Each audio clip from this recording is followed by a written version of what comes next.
Hi everyone. I know it's been a while since I've been here, but just know that I've been working on a video that Dan is going to be doing the voiceover on, and Greg's going to be doing music. And actually, it was Steven Sanziri and we kind of talked a lot of how to present this information to you. So that video will be coming shortly. And also, you know, podcasts and stuff that I've done. I haven't been on the last podcast. Well, I did not go on the last podcast. My brother has COVID, and so he was pretty sick for a while. So, and he's out of country, so a lot of my time was spent trying to deal with that. However, here we are. Today we are going to be talking about the Qur'an and how it was found on the floor in the Crowley residence. I'm going to show you right now the page as it was found, or photographed I should say, at the Crowley home. And then I'm going to show you the supplemental report where the police officer, let me see which one that was. Oops. I'm scrolling away from the page, then bringing it bigger. Who wrote this? Let's see. Oh, Brian Bone, Detective Brian Bone. I will first show you the picture of the Quran as it was opened, supposedly on the floor in the Crowley home, and then the supplemental report page where it Bone talks about how Gummert and another officer were there talking to not only the Crowleys, but they spoke with Sidrah, who is Komel's sister. I have not covered Sidrah hardly at all in any of my videos for a lot of good reasons, but this one needs to be brought to the forefront. You'll soon see why. So I will give you a few minutes. I will leave each picture up there for a few minutes so you guys can see for yourselves what these documents say. And don't worry about reading the entire Quran. I just want you to see those 2 pages in the book as it lay open, and then I'll leave the supplemental report up there a little bit longer so you can read through. It's just a short couple paragraphs of what the officers had to say during their interview.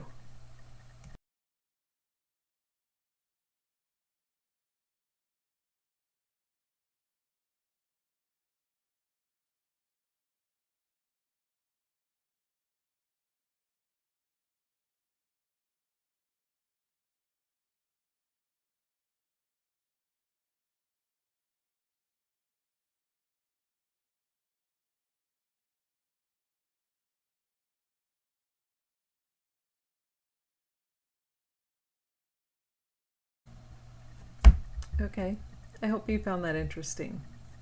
Now, let me read to you a little bit of what you just saw. And it says, "Do ye indeed approach men and cut off the highway and practice wickedness even in your counsels?" But his people gave no answer, but this they said, "Bring us the wrath of Allah if thou tellest the truth." And he said, "O my Lord, help thou me against people who do mischief."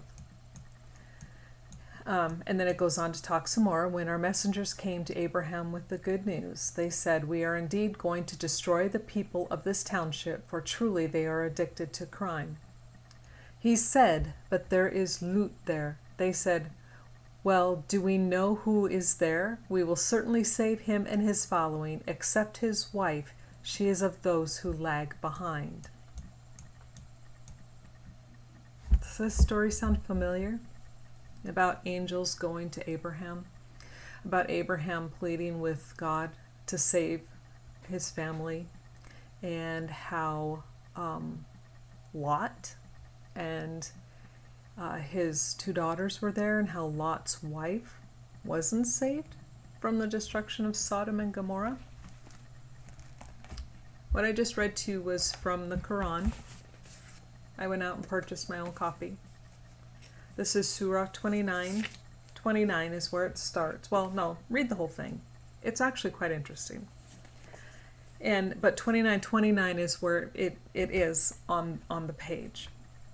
Now, let me read to you a little bit out of the King James Version of the Holy Bible, chapter 19.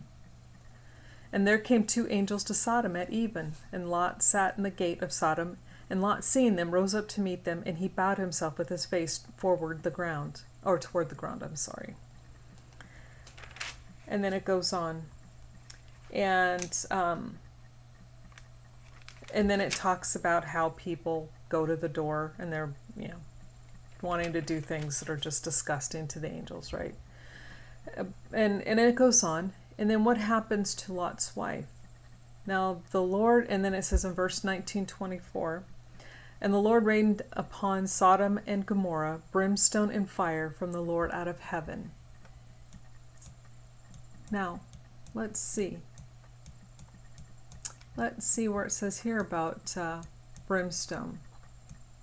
As it explains down below, it says, the punishment was a rain of brimstone which completely overwhelmed the cities, with possibly earthquake and a volcanic eruption. That's their explanation in the Qur'an. Sound familiar to the King James Version? The Lord rained down upon Sodom and Gomorrah brimstone, and everyone was saved except for, everyone was lost except for Lot and his two daughters. In our Bible, he's called Lot. In their scriptures, he's called Lut. And here in the Bible, it says, but his wife looked back from behind him, and she became a pillar of salt. And in here, it is said that, fear thou not, nor grieve. We are here to save thee and thy following, except thy wife. She is of those who lag behind. So what we're reading here in this page that the police officers just simply could not understand. Yeah, let's cover that. Let's cover that. They state, because this is important, they say in their supplemental report, and the supplemental report and the who was there was on March 14th, 2015, was Sergeant Gummert, Detective McKnight, and Brian Bone. They met with the Crowley family, which was David's mother, father, and two siblings, and Komel's sister, Sidrah. Now, here's what they say. We also advised the family of the Qur'an being at the scene. I showed them a picture of the Qur'an, which was what we just saw, in the state it was found. I advised it is unknown if that was the page it was left open to at the time of their deaths because of the presence of the dog in the house. Sidrah read the passage and said it was open to the forgiveness prayer which people in the Muslim religion say over their dead. Now, I have asked numerous Muslims this. I didn't even pay attention. I didn't even go and read this, to be honest with you, before. I just would contact people of the Muslim faith, and every single one of them said, no, that's not what it was. So that's when I decided to go ahead and get the Quran. I got it. I read it. Now, I know my Bible pretty well. And like I said, I started realizing, wait, I know that story. I've read that story in my Bible. And then I started comparing. They're the same story. Two separate books. What's on that floor in that house is the story of Lot and the destruction of Sodom and Gomorrah by fire and brimstone, and Lot's wife being left behind in the Quran and in the Bible being turned into a pillar of salt. Why did Sidrah lie? Why didn't the Apple Valley Police Department read that Quran? Why didn't they look at that page, go to the bottom, and I will put that photo back up so you guys can have a much longer look at it, pause it, read it for yourself. And why did they not read the descriptions? It's down below. It explains everything. I have left Sidrah out of just about all of my videos. I think I mentioned her a couple of times, but I have not really looked into Sidrah or her possible connection to this case in any way.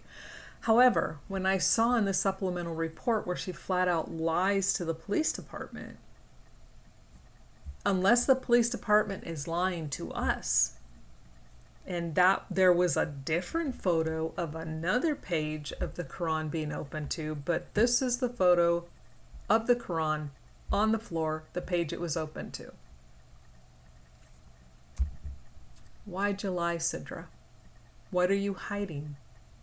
It's not a forgiveness prayer.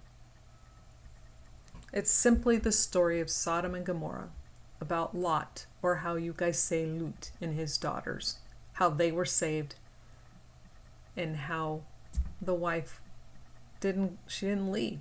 She'd preferred the wickedness of the cities. I have no answer for that, but I have a lot of questions now. Again, this case takes so many twists and turns. Everybody has lied. Everybody has lied, with the exception of Kate Crowley, who is no longer with us. Unfortunately, she passed away, I think 6 months after David, Komel, and Rania were found. She died believing and stating her son was innocent. The only one who knew her son didn't do this. And the only one who had the courage to come forward and say, my son didn't do this. Everybody else, even Komel's own family, her own sister, blaming David. He's a convenient scapegoat, isn't he? He's not alive to defend himself. When you look at this crime scene, you see blood spatter, but a lot of missing blood. But the blood spatter you see moves in many directions. It was a crime of violence, rage, anger. This is not seen in David in any of his work, in any of his writings. The police themselves say that they checked the Dropbox, all of David's uploaded information. And even in David's supposed journal, where they bring up where he was talking about smoking pot and eating mushrooms and drinking alcohol, even then they said there's no hint of violence and nothing they could find to explain this crime. Where are the red flags? Why aren't there bells going off in their heads? There are so many people in this case, so many people tied to this case that had that rage, that had that anger, that threatened David, that were upset about David, that refused to talk to David. Why didn't they look at that? What, because you'd actually have to do your damn job? I can't go off on a tangent right now. I'm sick of it. It's pathetic. This wasn't an investigation. This was an easy way out, a cop-out. They found the simplest thing that they could find to blame the easiest person, the one person who couldn't stand up and defend himself. And you damn well better believe if he were still alive, there's no way in hell you guys could press charges against him. And you know that. You know you couldn't bring charges because you have nothing that sticks. Everything that points to everybody else. Nothing that points to David. Again, my question, Sidrah. Why did you lie? What was your purpose? What was your motive? Why the narrative?